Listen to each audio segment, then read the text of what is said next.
Hello everyone, क्या हाल है। तो स्वागत है आपका अपने ही यूट्यूब चैनल में। आज पढ़ने वाले हम गति के नियम यानी कि लॉ ऑफ मोशन। तो गति के नियमों को सबसे पहले सर आइजैक न्यूटन ने अपनी पुस्तक, उनकी एक पुस्तक है जिसका नाम है प्रिंसिपिया, उसमें प्रकाशित किया था। सर आइजैक न्यूटन जो है यह न्यूटन का पूरा नाम है और इन्होंने इन नियमों को अपनी पुस्तक प्रिंसिपिया में प्रकाशित किया था। इसलिए इस वैज्ञानिक के सम्मान में इन नियमों को न्यूटन की गति का नियम कहते हैं। न्यूटन की गति के 3 नियम हैं। न्यूटन की गति का प्रथम नियम शुरू करते हैं। क्या है इसके बारे में।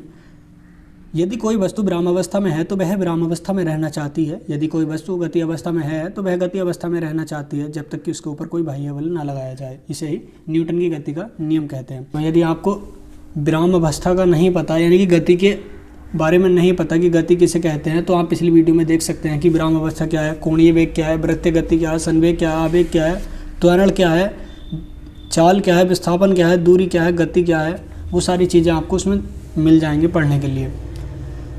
तो कहने का मतलब क्या है, यदि कोई वस्तु विराम अवस्था में है तो वह विराम अवस्था में रहना चाहती है, और यदि कोई वस्तु गति अवस्था में है तो वह गति अवस्था में रहना चाहती है जब तक कि उस पर कोई बाह्य बल न लगाया जाए। मान लीजिए इस नियम को क्या कहते हैं, इस नियम को न्यूटन की गति का नियम कहते हैं। न्यूटन की गति के पहले नियम को जड़त्व का नियम भी कहते हैं। जड़त्व के नियम को गैलीलियो ने दिया था, इसलिए इस नियम को गैलीलियो का नियम भी कहते हैं। आइए पढ़ते हैं न्यूटन की गति के कुछ उदाहरण। रुकी गाड़ी के अचानक चलने पर बैठे यात्रियों का पीछे की ओर झुकना।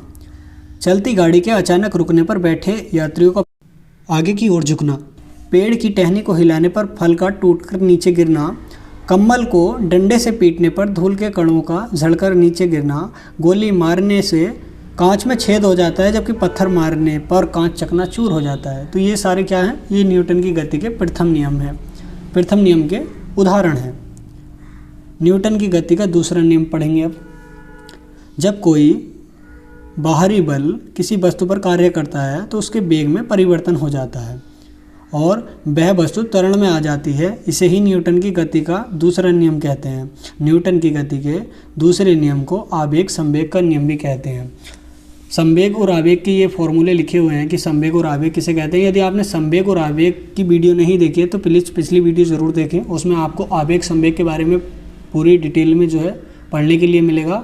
साथ ही और ये जो दूसरा नियम है न्यूटन की गति का दूसरा नियम, ये बड़ी आसानी से आपको समझ में आ जाएगा। चलिए न्यूटन की गति के कुछ उदाहरणों को पढ़ लेते हैं। कराटे के खिलाड़ी द्वारा हाथ के प्रहार से ईंटों की पट्टियों को तोड़ना। High jump and long jump के लिए मैदान की मिट्टी को खोदना ताकि खिलाड़ी को कम चोट लगे। कुश्ती और कबड्डी खेलने से पहले मैदान की मिट्टी को खोदना। ज़्यादा गहराई तक कील गाड़ने के लिए भारी हथौड़े का उपयोग करना। ये सारे क्या हैं, न्यूटन की गति के दूसरे नियम के उदाहरण हैं। चलिए पढ़ते हैं न्यूटन की गति का तीसरा नियम। जब एक वस्तु दूसरी वस्तु पर बल लगाती है तो दूसरी वस्तु भी पहली वस्तु पर बल लगाती है, लेकिन यह दोनों बल एक दूसरे के विपरीत होते हैं। इनमें से एक बल को क्रिया और दूसरे बल को प्रतिक्रिया मान लिया जाता है। यही कारण है कि न्यूटन की गति के तीसरे नियम को क्रिया प्रतिक्रिया का नियम भी कहते हैं। चलिए न्यूटन की गति के तीसरे नियम के उदाहरण भी पढ़ लेते हैं। रॉकेट का आगे बढ़ना। बंदूक से गोली छोड़ते समय पीछे की ओर झटका लगना। ऊंचाई से कूदने पर चोट लगना। नाव के किनारे पर से जमीन पर कूदने पर नाव का पीछे हट जाना।